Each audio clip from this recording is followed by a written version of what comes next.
On my 68th birthday, my daughter-in-law locked me in the basement so she could enjoy the night without me. She thought she had won, silencing me like I was nothing but an unwanted shadow in her house. But what she didn't know was that greed leaves traces, envy leaves cracks, and cruelty always comes back. In that darkness, I stumbled upon a truth that made my blood freeze. The house she called hers was mine all along. And when the clock struck midnight, it wasn't me who looked powerless. It was her, pale and trembling before the evidence I carried. I used to believe that growing old meant finally resting in the warmth of the family I had sacrificed everything to build. My name is Evelyn Carter.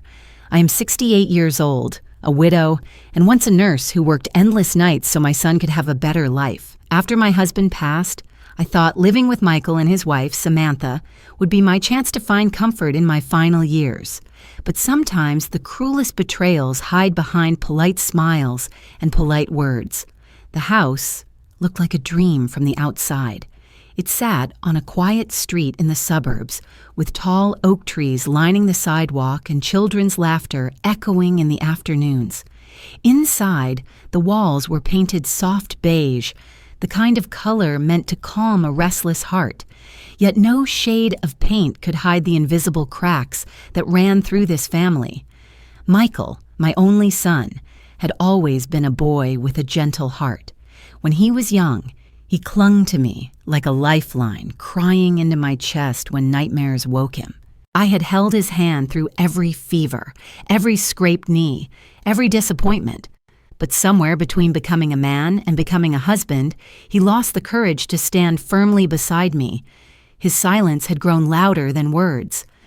Samantha, my daughter-in-law, was perfect on paper, beautiful, articulate, with a career that impressed the neighbors. She was the kind of woman who knew how to make others adore her, the kind who smiled sweetly in public while pressing her heel into your chest when no one was watching. At first, I tried to convince myself that her stiff politeness was simply nervousness, that we just needed time. But the truth has a way of bleeding through the smallest cracks. The only pure joy I found in that house was Chloe, my granddaughter. She had curly dark hair, mischievous eyes, and a laugh that could melt steel. She adored me in a way that reminded me why I had survived all the years of struggle. I would sit with her on the porch swing, telling her bedtime stories that always ended with the words, "Remember, Chloe, kindness is the only thing that lasts forever." If only I had known how little kindness there was left in this house. Slowly, rules began to appear, never spoken as commands, but delivered with such subtlety that questioning them would make me seem unreasonable. "Mom, maybe you shouldn't cook after 8. Samantha said once, smiling as though it were a suggestion. Another time, "Why don't you let Chloe do her homework on her own? She needs independence." I understood the words, but the message underneath was clear. I was stepping into spaces where I wasn't welcome. I started to notice the glances. Samantha would roll her eyes when I spoke too long at the dinner table. She would sigh, just softly enough that Michael never called her out, whenever I offered advice.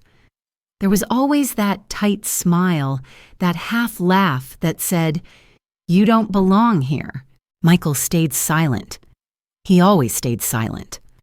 I wanted him to defend me, to acknowledge that I had raised him with every ounce of strength I had, but his eyes slid away from mine whenever the tension grew thick. I told myself he was just avoiding conflict, that maybe he thought things would smooth over, but each silence was another nail in the coffin of my trust. I began to feel less like a mother and more like a tenant. I lived under their roof, ate at their table, yet felt the weight of invisible walls closing around me. My room, once offered with warmth, now felt like a cage. I was no longer part of the family rhythm. I was a shadow, tolerated, never celebrated. I used to walk the garden early in the mornings, tending to the roses my husband once planted. It was the only place where I could breathe without feeling judged. Yet even there, I caught Samantha once, whispering to Michael near the kitchen window, "She's always outside. Doesn't she have anything better to do?" He didn't argue. He just nodded. That night, lying awake, I asked myself a question I never thought I'd ask. Am I truly wanted here, or am I just tolerated until I'm gone? If your daughter-in-law handed you a written list of house rules, would you laugh at the absurdity, or would you swallow your pride to keep the peace? Comment below. Because I didn't get a list on paper, but every word, every glance, every sigh was a rule carved deep into my skin. And little did I know, the price of silence was about to cost me more than I ever imagined. I thought I was just a guest in my own home. But soon, I would find out how literal that truth really was. My 68th birthday arrived without candles, without gifts, without even the faintest sign of celebration. I had told myself not to expect much, but deep down, I still hoped. A simple dinner, perhaps a cake, just the three of us with Chloe singing off-key. That would have been enough. Instead, silence greeted me when I came downstairs that morning. Michael had left early for work. Samantha moved through the kitchen briskly, offering no greeting beyond a curt nod. By evening, I baked my own small cake. The smell of vanilla filled the house, clinging to the air like a desperate plea for attention. Samantha suddenly appeared in the doorway, her lips curved in a smile that felt too deliberate. "Evelyn, could you help me for a second? There's an old box in the basement I've been meaning to bring up for Chloe's keepsakes. Since you know where everything is, you'd probably find it faster."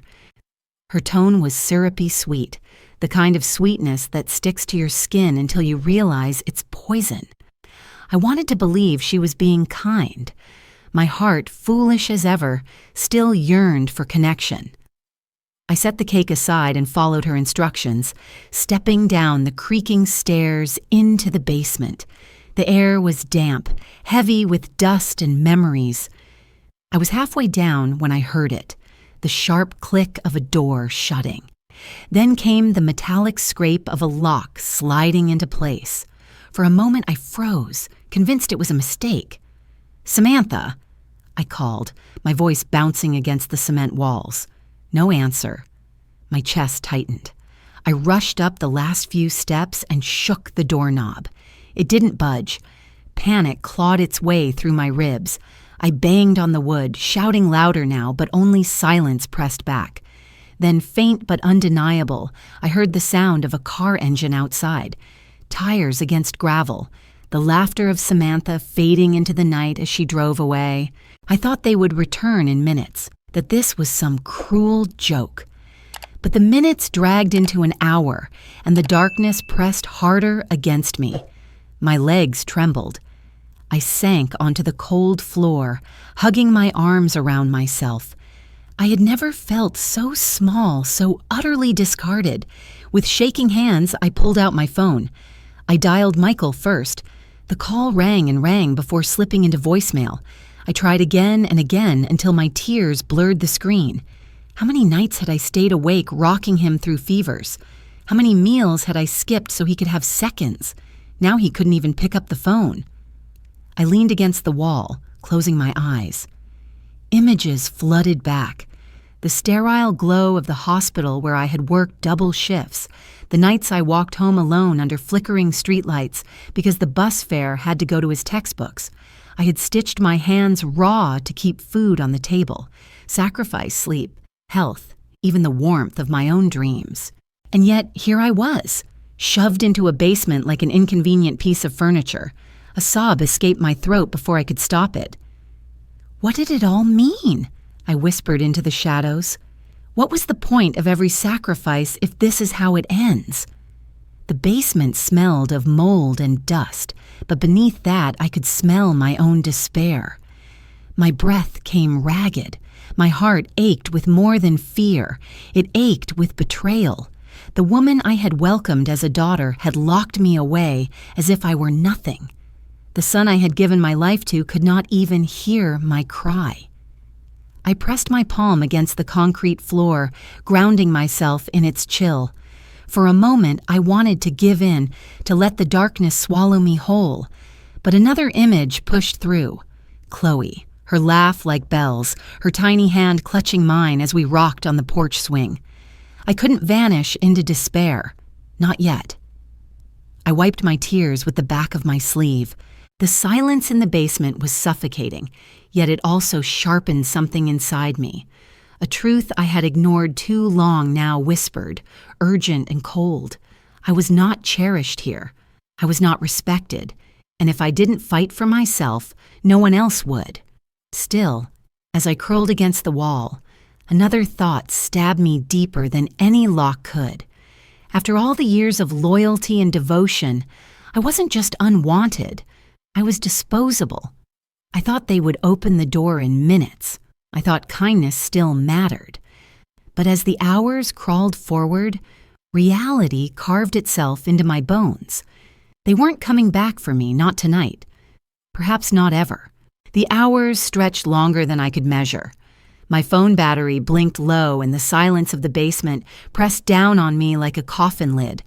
I wandered aimlessly in the dark, brushing against shelves of forgotten boxes. My fingers caught on a corner of something rough, a cardboard flap jutting out. I dragged it toward the dim light from my phone's screen. The box was heavy with dust, like it hadn't been touched in years. I tore it open, coughing as the stale air rose. Inside lay folders, yellowed paper, and envelopes sealed with brittle tape. I thumbed through them, at first searching only for a distraction from the suffocating despair. But then I froze. The bold black letters on a document stopped me cold. Deed of ownership. The name printed beneath it was mine, Evelyn Carter. My chest constricted. I read it once, then again, tracing the faded ink with trembling fingers. This house, the one where I was treated as an intruder, belonged to me all along. My late husband had left it in my name, a detail I had let fade into memory because trust in family had felt more important than paperwork. But Samantha had called it hers, strutted through its halls like a queen, making me feel like an unwelcome guest. And Michael, he had let her. I slumped against the wall, the document clutched to my chest. The bitter irony made my stomach churn. All those little rules, the cold stares, the patronizing smiles. Samantha had imposed them as if she were the rightful mistress. But in reality, I was the owner and she was the guest. My throat went dry. How long has she known? I whispered into the silence. Has she always seen me as an obstacle? I pressed my phone's camera against the pages, snapping photos one by one. My fingers shook, but a spark lit inside me. Evidence. Proof. I wasn't powerless, not entirely. With each photo, my despair thinned and was replaced with something sharper. Resolve. As I dug deeper in the box, more fragments emerged. Old mortgage statements, letters, and notes my husband had written. His handwriting leapt off the page, reminding me of his steady presence. "This house will always be your sanctuary," one note read. I choked back a sob. My sanctuary had been twisted into a prison. But then I found something else. An appraisal slip dated only months ago, tucked into an envelope addressed to Samantha. My stomach dropped. She had already started the process of valuing the house. Why would she do that unless she planned to sell? The thought curdled into rage. She wasn't just cruel, she was calculating. She wanted me erased, not only from daily life, but from the very home that carried my husband's memory. I sent the photos to Helen, an old friend who practiced law. Her reply came quickly, sharp and precise. "Evelyn, this property is yours. Samantha has no right. But if she's begun an appraisal, it means she's preparing to sell without telling you. We need to talk in person." My breath caught. All this time, I thought Samantha's cruelty was just spite. But this was greed. Cold, ravenous greed. I sank back against the wall, clutching my phone like a lifeline. Then another memory stirred. A phone I hadn't touched in years, tucked away in a small drawer at the far end of the basement. It was Michael's old phone, one I'd kept after he upgraded, filled with photos of Chloe when she was a baby. I dug until I found it. the battery somehow still holding a faint charge. I scrolled, smiling faintly at baby pictures, until I stumbled across something else. A message thread. Michael's words glared back at me. "The house doesn't really belong to me. It's all in Mom's name. Samantha hates it. She keeps saying we'll never really own anything until she's gone." My hands went numb. My son knew. He knew everything. And instead of protecting me, he let her treat me like a burden. He chose silence. I dropped the phone, pressing my palms over my face. The betrayal was deeper than Samantha's cruelty. It was Michael's cowardice. To know and still let it happen was a wound I couldn't even begin to close. Tears burned my eyes, but beneath them, anger surged. They thought they had buried me in this basement, but instead they had buried their own lies. And now I had the key to expose them. But as the basement light flickered, one thought left me trembling. The documents, the appraisal, the messages. These were only the beginning. What lay ahead could shatter the family beyond repair. And I wasn't sure yet if I was strong enough to face the storm they had unleashed. The basement had shown me the first cracks of truth, but what came next shattered the illusion completely. After I escaped that night, still shaking and sleepless, I sat in my room scrolling through the files Helen had asked me to forward. One attachment caught my eye, an email printout buried in the documents Samantha had left behind on her laptop that Chloe once used for schoolwork. I opened it, and the words hit me like a slap. "If I can sell this house, I'll finally be free of that old woman. I'm sick of living under her shadow." My chest constricted so tight I thought I might collapse. I could picture her manicured nails tapping those very words, dripping with contempt, reducing me. Her husband's mother, Chloe's grandmother, the woman who had once welcomed her into this family, to nothing but a chain around her neck, a burden, a stain. Michael knew. He had to. He always knew. The silence I once excused as a desire to keep the peace was now the sharpest knife. Silence can be more lethal than cruelty. With every look away, every word he failed to speak, he had twisted the blade deeper. My own son had stood by while his wife plotted to erase me from the life I had built. I wanted to scream. I wanted to tear that email apart and pretend it didn't exist, but the truth wouldn't let me. It throbbed inside me like a living thing. My sacrifices had been dismissed, my love disregarded. Everything I had done for Michael meant nothing. To him, my presence was merely an inconvenience too messy to defend. I stared at the screen until my tears blurred the words. For a moment, despair pinned me down. "This is it," I whispered. "This is where it ends. My own blood has denied me." I thought that was my breaking point until Chloe, unknowingly, handed me a weapon I never expected. She ran into my room one afternoon, her little voice breathless with excitement. "Grandma, look! I made a funny video." She shoved her tablet into my lap. I pressed play, expecting a silly clip of toys or dances. Instead, my pulse stopped cold. The shaky camera showed Samantha standing at the basement door, snapping the lock into place. Chloe's giggles filled the background. "Mommy says Grandma's playing hide and seek." Then Samantha's sharp voice cut through. "Quiet, Chloe. She doesn't need to know." The screen went dark, but the damage was done. My hands shook so violently, I nearly dropped the tablet. Chloe had uploaded it to TikTok, innocently, thinking it was a game, and the video was already gaining views. Comments flickered at the bottom. "This is cruel. Is this real? Poor Grandma." I thought I would crumble under the weight of humiliation, but instead I felt something shift. The despair cracked open, and from inside rose something harder. This wasn't just cruelty. It was proof. They couldn't deny what the world had already begun to see. I copied the clip, stored it carefully, and paired it with the photographs of the deed and appraisal slips. Piece by piece, I was assembling an arsenal.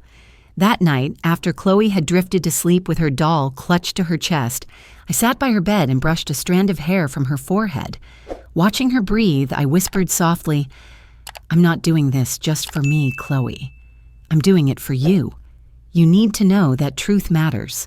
That silence is not the same as peace. That love should never be treated like a debt." For the first time in years, I felt my heart steady. I would not confront Samantha in whispers, nor plead with Michael for scraps of loyalty. I would choose my battleground carefully. I would make sure the truth came out in the open, undeniable and sharp as a blade. The plan formed slowly but surely. A family dinner, one last attempt at civility. They would come unsuspecting, smiling, thinking they had buried me in silence. And I would meet them, not as the fragile old woman they believed me to be, but as the keeper of truth they could not escape. I rose from Chloe's bedside and looked out the window, the moonlight spilling across the garden where I once found peace. The roses swayed in the breeze, resilient even after seasons of neglect. I took a deep breath. My storm was coming. And as I gathered the papers, the emails, and the video into one folder, I whispered to the night, "You thought you silenced me in that basement, but you only gave me the proof I needed to burn your lies to the ground." The night of the dinner arrived like the calm before a storm. I set the table myself, arranging the silverware with meticulous care, as though I were preparing for an honored guest. Michael and Samantha walked in together, their faces painted with casual ease. Samantha's smile was bright, too bright, the kind of smile meant to dazzle while hiding poison underneath. Michael avoided my eyes, tugging at his sleeve as though the fabric itself might shield him from what was coming. "Smells wonderful, Mom," Samantha said sweetly as she slid into her chair. "We should do this more often." I said nothing. My hands did not tremble. For the first time in years, I felt firmly in control. As we settled into the meal, small talk fluttered weakly between us. Michael asked about the garden. Samantha complimented Chloe's drawings. It was the usual facade, the mask of family unity that had fooled neighbors and friends for so long. But tonight, masks would fall. When the plates were half empty and the air grew comfortable, I rose. "I have something to share," I said quietly, setting a thick folder onto the center of the table. Samantha's smile faltered. Michael stiffened. I flipped it open, my fingers steady, and pressed play on the tablet beside me. The sound of the basement door clicking shut echoed through the speakers. Chloe's giggles, Samantha's sharp voice. "Quiet, she doesn't need to know." The room fell still. Samantha's face drained of color, her eyes darting toward Michael as if begging him to intervene. He sat frozen, staring at the screen as though it were a ghost.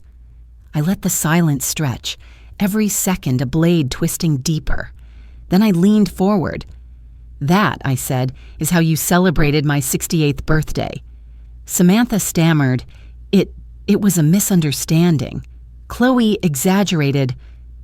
"Chloe doesn't know how to edit a video," I cut in, my voice firm, "and the internet doesn't exaggerate. Thousands have already seen this. They know the truth you tried to bury." Michael buried his face in his hands. Samantha's eyes burned with panic. But I wasn't done. I straightened, pulling another document from the folder. "But that's not the final blow," I said, my voice sharp as glass. "This is." I spread the deed across the table. My name stared back at them in bold letters. Evelyn Carter, owner. Samantha's breath caught. "No," she whispered, snatching at the paper as if her denial could erase the ink. I pulled it back before she could tear it. "This house," I said, "was never yours to claim, never yours to control. And Michael." My eyes pierced him, forcing him to meet my gaze. You knew, and stayed silent while your wife plotted to sell what your father and I built." Michael's lips trembled. He pushed his chair back, falling to his knees beside me. "Mom, I'm sorry. I didn't know how to stop her. I thought it was easier if I kept quiet. Please forgive me," Samantha erupted, slamming her fists on the table. "Forgive you? We've lived in this house for years. I made it a home while she moped around like a ghost. And you," she pointed at me, venom dripping from every word. "You think you can just waltz in and take everything? You're old, Evelyn. You should be grateful we even let you stay." Her shriek echoed through the dining room, but outside these walls, the judgment had already begun. The video spread online faster than wildfire, strangers condemning her cruelty, branding her a heartless woman.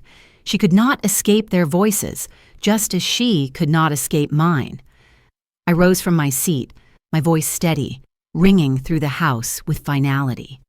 "No, Samantha. The one staying here by permission is not me. It's you. The guest in this home, the intruder in this family, has always been you." She lunged toward me, fury twisting her face, but Michael caught her by the arm. His strength was weak, his spirit broken, but even he knew there was no undoing what had been revealed. And then I delivered the final twist. From the folder, I withdrew the papers Helen had drawn up. "I've already arranged the will," I announced. "This house, and everything tied to it, will bypass both of you. It will go directly to Chloe. She will inherit what her grandfather left me. My legacy will not be tainted by greed or cowardice." The words sliced through the room. Samantha's scream turned into a choked sob. Michael's eyes widened, tears spilling as he whispered, "Mom." But I felt no anger now, only clarity. For once, I was not the shadow. I was the truth, and the truth had finally come home. The days after the confrontation unfolded like an unexpected dawn. Samantha packed her things in a frenzy, her pride shattered, her reputation torn apart by the wildfire of public opinion. Neighbors whispered as she left, carrying suitcases and venom, but none offered her comfort. She had written her own exile with her cruelty. The house felt lighter when the door closed behind her for the last time. Michael lingered.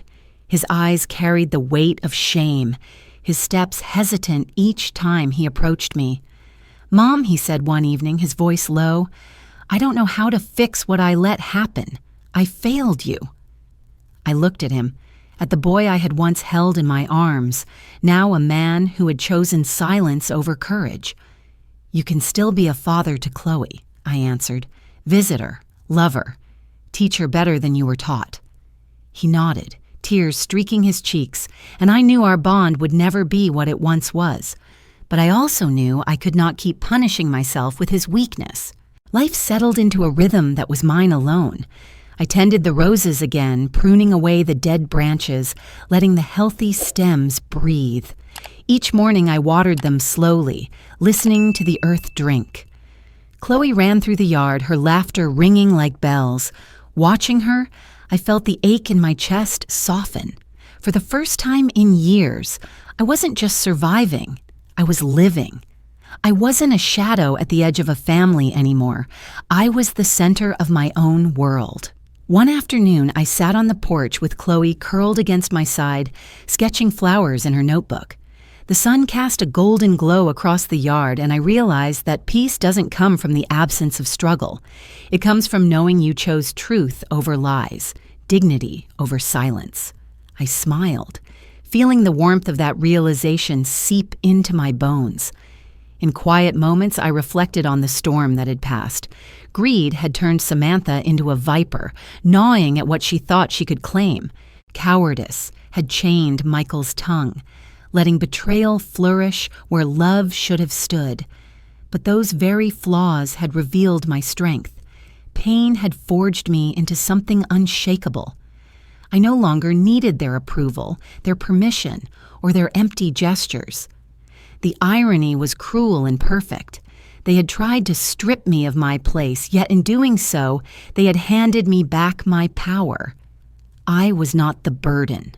I was the foundation they had trampled, the foundation that still stood long after their pretenses crumbled. As I thought of it, a message formed in my heart, one I wanted to leave behind not just for Chloe, but for anyone who had ever felt erased by the people they loved. Do not let your sacrifices be denied. Do not let your worth be diminished. If someone treats you like an unwelcome guest, remember, you are not a tenant in your own life. You are the owner of your story. The evening air cooled, carrying the scent of roses. I turned my gaze outward, beyond the yard, beyond the house, speaking not to Chloe, but to the invisible audience I knew was listening, somewhere in the silence between words.